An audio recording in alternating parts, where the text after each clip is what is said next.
તો જે આપણી CPM મેથડ છે એમાં આપણે PDF માં એક્ઝામ્પલ આપ્યું છે.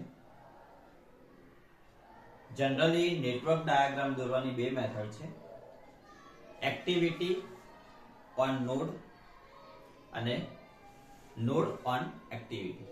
જનરલી અહીંયા તમને જે ટાસ્ક આપ્યા છે એ તમને ABCD ના ફોર્મમાં આપ્યા છે, આલ્ફાબેટના ફોર્મમાં આપ્યા છે. અને આગળ આપણે જે એક્ઝામ્પલ કર્યો એમાં નંબર આપ્યા હતા 1 થી 2, 2 થી 3 ડાયરેક્ટલી આપી હતી. તો હવે અહીંયા મેન વસ્તુ શું છે કે જ્યાં તમારા ટાસ્ક છે, માની લો કે ABC ડેશ કર્યો એનો મતલબ કે 0 થી શરૂઆત કરવાની છે.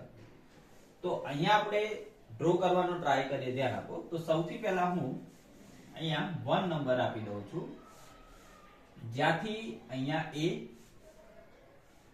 B અને C, કારણ કે અહીંયા ડેશ કરેલો છે એટલે સ્ટાર્ટિંગ છે ABC. ઓકે, તો ખબર પડે કે અહીંયા આપણે 1 નંબર આપ્યો છે, તો માની લો કે આપણો 2 નંબર છે. પછી આ જે B લખ્યું છે માની લો કે આપણો 3 નંબર છે અને C લખ્યું છે માની લો કે 4. એટલે મીન્સ કે 3 ટાસ્ક આપણે સ્ટાર્ટ કર્યા છે. A ટાસ્ક માટે આપણે 1 દિવસ લાગે છે, B ટાસ્ક માટે 10 દિવસ લાગે છે અને C ટાસ્ક માટે 8 દિવસ લાગે છે. હવે આગળ તમારે ધ્યાન રાખવાનું, પ્રિસિડેશન નો મતલબ શું થાય કે જ્યાં આગળ A ટાસ્ક પૂરો થયા છે ત્યાં આગળ D સ્ટાર્ટ થાય છે, A પૂરો થાય છે ત્યાં E સ્ટાર્ટ થાય છે. હવે A પૂરો થાય છે એટલે કે અહીંયા A પૂરો થયો. ઓકે, તો A પૂરો થાય છે ત્યાં આગળ આપણો કયો ટાસ્ક ચાલુ થાય છે? D ટાસ્ક ચાલુ થાય છે. ઓકે, અને A પૂરો થાય છે ત્યાં આગળ આપણો E ટાસ્ક ચાલુ થાય છે. દેખી શકો છો તમે. ઓકે, તો ધ્યાન આપો. તો અહીંયાથી સ્ટાર્ટ કઈ રીતે કરશું? D. તો A પૂરો થાય છે ત્યાં આગળ D સ્ટાર્ટ થાય છે, તો અહીંયા હું D નામ આપી દઉં, જેનું ડ્યુરેશન છે 10. અને જ્યાં આગળ B પૂરો થાય છે ત્યાં આગળ F સ્ટાર્ટ થાય છે અને D પૂરો થાય છે ત્યાંથી બી F સ્ટાર્ટ થાય છે. ત્યાંથી આપણને ખબર પડે કે આ કમ્બાઈન થાય છે. તો અહીંયાથી હું F સ્ટાર્ટ કરું છું. ઓકે, જેનું ડ્યુરેશન છે 7 અને A પૂરો થાય છે ત્યાં આગળ E સ્ટાર્ટ થાય છે, તો એ બી આપણે કરી દઈએ. આને આપણે E આપી દઈએ, જેનું ડ્યુરેશન છે 16 ડે. હવે જ્યાં આગળ C પૂરો થાય છે ત્યાં G સ્ટાર્ટ થાય છે, C પૂરો થાય છે ત્યાં H સ્ટાર્ટ થાય છે. એટલે મીન્સ કે અહીંયાથી બે વસ્તુ સ્ટાર્ટ થાય છે. એક તો સ્ટાર્ટ થાય છે G અને H. G નું આપણું જે ટર્મ્સ છે એ ટર્મ્સ છે આપણું 18 અને H નું ટર્મ્સ છે 14. આ H અને I, તો I ની શરૂઆત તમે દેખી શકો છો કે આગળ છે કે જ્યાં આગળ F પૂરો થાય છે ત્યાં આગળ અને જ્યાં આગળ G પૂરો થાય છે ત્યાં આગળ. ટૂંકમાં કહેવાનો મતલબ કે જ્યાં આગળ આપણે નંબર ઓફ ટર્મ્સ આપ્યા છે. ઓકે, તો અહીંયા દેખી શકો છો F અને G પૂરું થાય છે ત્યાં I શરૂ થાય છે, એટલે કે અહીંયા આપણે કોઈ નંબર આપીશું, અહીંયાથી આપણે I ની શરૂઆત કરીશું. એટલે લાસ્ટમાં આ H ને આપણે અહીંયા લખી દઈશું, કારણ કે એના માટે કોઈ પોઈન્ટ આગળ H નથી એટલે આપણે એન્ડ કરીશું, અહીંયા એન્ડ થશે. ઓકે, તો આ આપણો H છે અને જેનો નંબર આપીશું આપણે અહીંયા 5 નંબર આપી દઈએ, અહીંયા 6 નંબર આપી દઈએ. ઓકે, આ રીતે આપી દઈએ. અને જે ડ્યુરેશન છે અહીંયા H નું 14 છે, I માટેનું ડ્યુરેશન 9 છે. ઓકે, તો ઓલમોસ્ટ આ રીતનો તમારો નેટવર્ક ડાયાગ્રામ આવશે, તમે અહીંયા દેખી શકો છો. ઓકે, ચલો હવે નેક્સ્ટ, તો એક્ટિવિટી આપણે લખી દઈએ. પહેલા તો 1 થી 2 છે એક્ટિવિટી, 1 થી 3 છે, 1 થી 4 છે, પછી 2 થી 3 છે અને 2 થી 6 છે.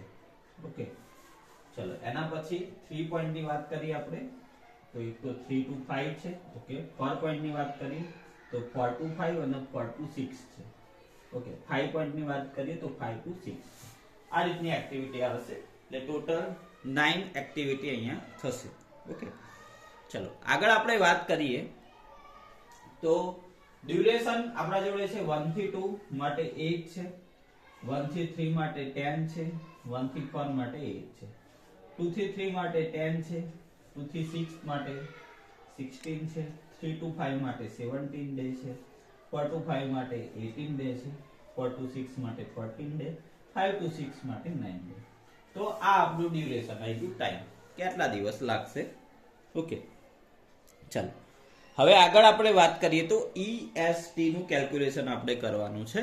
અને EST નું કેલ્ક્યુલેશન અહીંયાથી આપણે તમને શીખવાડ્યું હતું કે અહીંયા તમારે બે બ્રેકેટ કરી દેવાના, 2 આગળ, 3 આગળ, 4 આગળ, 5 આગળ અને 6 આગળ.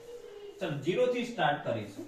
તો 0 અને 8, અહીંયા 8 આવશે, 0 અને આ 8, અહીંયા 8 આવશે. હવે 3 આગળ 2 આવે છે, 8 ને 10 18 થશે અને 0 ને 10 10. એટલે જે મોટું હોય એ લખીશું 18 લખીશું.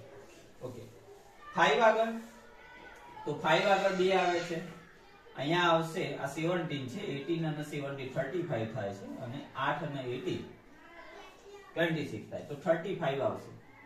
18 અને 17 35.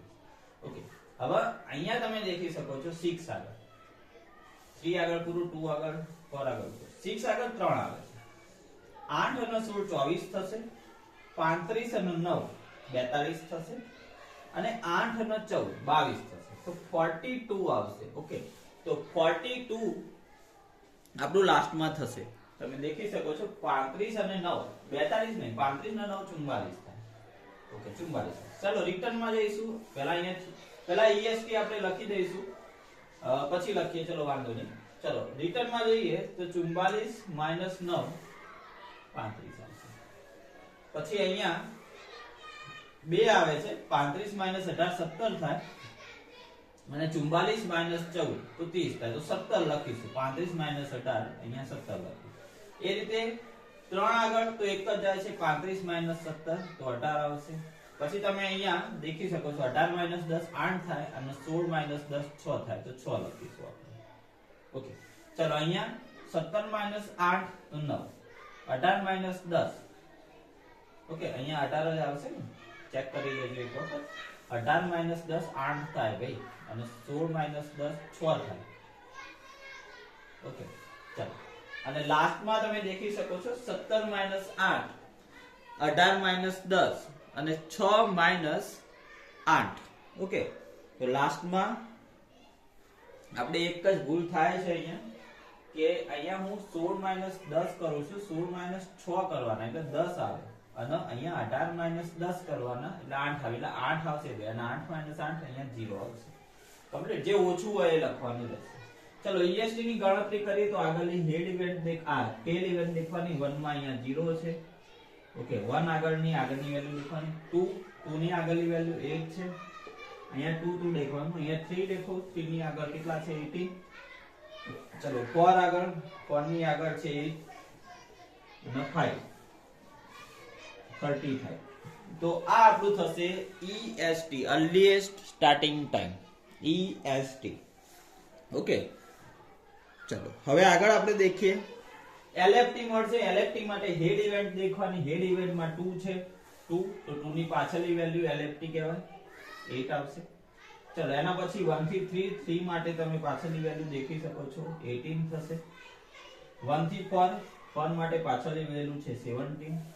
2 થી 3, 3 માટે પાછળની વેલ્યુ 18. 2 થી 6 પાછળની વેલ્યુ છે 44. 3 to 5 પાછળની વેલ્યુ છે 35. 4 to 5 35. Okay, 4 to 6 44. 5 to 6 44. ચલો EFT નો મતલબ શું થાય? EST વત્તા ટાઈમ, આ બંનેનો સરવાળો.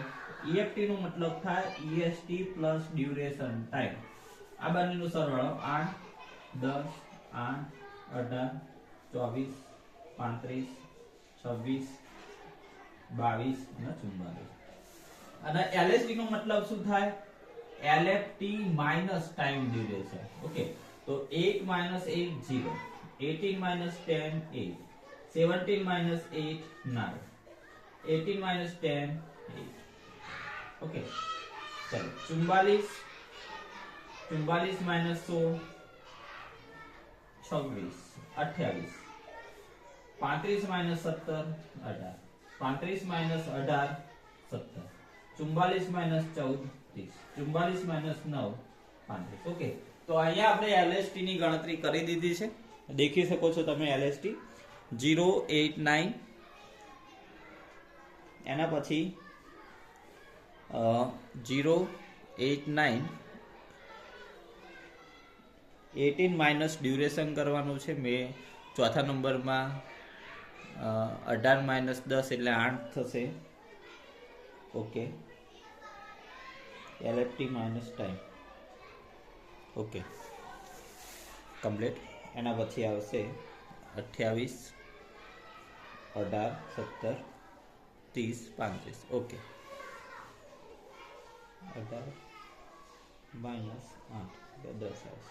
18 માઇનસ 10 એટલે 8 આવશે. ઓકે, ચલો હવે આપણે ટોટલ પ્લોટની ગણતરી કરીએ.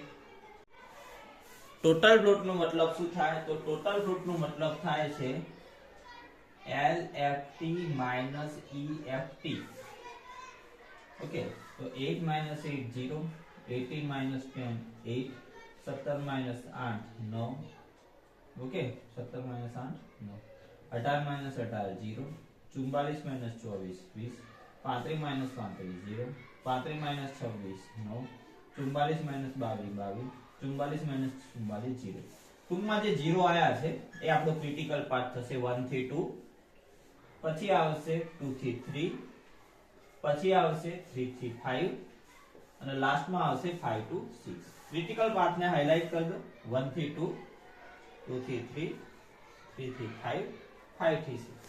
અને આના ડેઝ ગણવા હોય તો 1 થી 2 માં ટાઈમ ડ્યુરેશન છે 8, 2 થી 3 માં ટાઈમ ડ્યુરેશન છે 10, 3 થી 5 માં ટાઈમ ડ્યુરેશન છે 17, 5 થી 6 માં 9 છે 18, 18 નો 17, 35 નો 9 44.